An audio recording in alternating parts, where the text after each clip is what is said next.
Japan robotic और artificial intelligence में दुनिया के टॉप मुल्कों में शामिल है।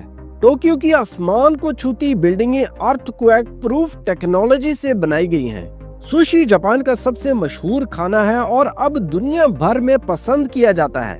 रामेन नूडल्स की हजारों किस्में यहाँ पाई जाती हैं और हर सिटी, हर इलाके का अपना जायका है। टेम्पुरा जापान की एक फेमस डिश है जिसे इन लोगों ने पुर्तगाल से अडॉप्ट किया। वसाबी एक तीखा सब्ज मसाला है जो कि सुशी के साथ दिया जाता है। साकी यानी कि राइस वाइन जापान की ट्रेडिशनल शराब है। जायके और मयार के हवाले से अच्छे रेस्टोरेंट्स को मैकलिन स्टार्ड रेस्टोरेंट्स में शामिल किया जाता है और जापान में मौजूद हैं दुनिया के सबसे ज्यादा मैकलिन स्टार्ड रेस्टोरेंट्स। इनके कन्वीनियंस स्टोर्स 24 घंटे खुले रहते हैं और हर चीज आप यहाँ से खाना, कॉफी, टिकट्स और बिल्स वगैरह भी खरीद सकते हैं। बेंटो बॉक्स जापान का खूबसूरत लंच बॉक्स स्टाइल है जिसमें हर हिस्से में अलग से डिश को सजाया जाता है। जापानीज लोग चॉकलेट्स के दीवाने हैं और यहाँ किटकैट चॉकलेट के 300 से ज्यादा फ्लेवर्स मौजूद हैं।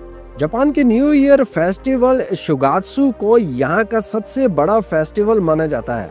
ओबोन एक रूहानी फेस्टिवल है जिसमें लोग अपने बुजुर्गों को याद करते हैं। हर साल हनाबी ताइकी यानी फायरवर्क्स फेस्टिवल लाखों लोगों को अट्रैक्ट करते हैं। चिल्ड्रंस डे पर बच्चों के लिए रंग बिरंगी मछलियों के झंडे यानी कोइनोबोरी लटकाए जाते हैं। सत्सुबन पर लोग सोयाबीन फेंक कर परियों और चुड़ैलों को दूर करते हैं। सपोरो स्नो फेस्टिवल होक्काइडो के इलाके में मनाया जाता है और बनाए जाते हैं बर्फ से बने हुए मुजस्मे। जापान दुनिया के सबसे सेफ और डिसिप्लिन मुल्कों में शामिल होता है। खोई हुई चीजों को लोग पुलिस स्टेशन में जमा करवा देते हैं और जहां से ये चीज अपने असल मालिक तक पहुंच जाती है। जापान में सफाई इतनी आम है कि लोग अपना कचरा अपने घर साथ ले जाते हैं क्योंकि जापान में डस्टबिन बहुत कम दिखाई देती हैं। टाइम की पाबंदी जापानीज कल्चर का हिस्सा है। लेट होने को बदतमीजी समझा जाता है। जापान के स्कूल्स में स्टूडेंट्स अपनी क्लास को खुद साफ करते हैं, ये इनकी जिम्मेदारी में शामिल है।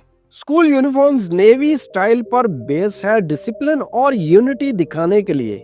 जापानी लोगों की उम्र दुनिया में सबसे ज्यादा यानी एवरेज 84 साल है और यहाँ के इलाके ओकिनावा के लोगों को लॉन्गेस्ट लिविंग पीपल कहा जाता है। पब्लिक प्लेसेस पर अगर कोई शख्स सोया हुआ दिखाई दे तो इसे इनेमुरी कहा जाता है। इसका मतलब है कि वो बहुत मेहनती है।